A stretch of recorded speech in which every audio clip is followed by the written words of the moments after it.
தொடர்ந்து கடலில் அடிக்கடி மாற்றங்கள் அரங்கேறி வரும் சம்பவம் பக்தர்களை அதிர்ச்சியடைய வைத்துள்ளது. இந்த நிலையில் மீண்டும் கடலரிப்பு ஏற்பட்டு கடல் உள்வாங்கி உள்ளதால் கடலுக்குள் புதைந்த சிலைகள் அனைத்தும் ஒவ்வொன்றாக வெளியே தெரிந்து வருகின்றன. இந்த சூழலில்தான் திருச்செந்தூர் கோவில் முன்புள்ள ஐயா கோவிலின் பின்புறம் திடீரென அதிகாலை நேரத்தில் ஒரு சிலை ஒன்று தென்பட்டது. அந்த சிலை கடலை நோக்கி பார்த்து கொண்டிருந்தது. பக்தர்கள் அங்கு சென்று பார்த்தபோது அந்த சிலை பழனி முருகன் ஆண்டி கோலத்தில் இருந்தது.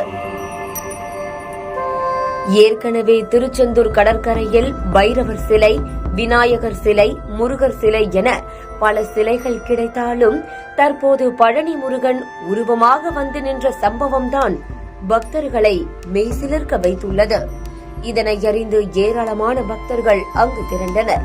திருச்செந்தூர் முருகனை பார்க்க பழனி முருகன் இங்கு வந்துள்ளார் என நினைத்த பக்தர்கள் ஆண்டி வடிவில் நின்ற முருகன் சிலையை பார்த்து கையெடுத்து கும்பிட்டனர்.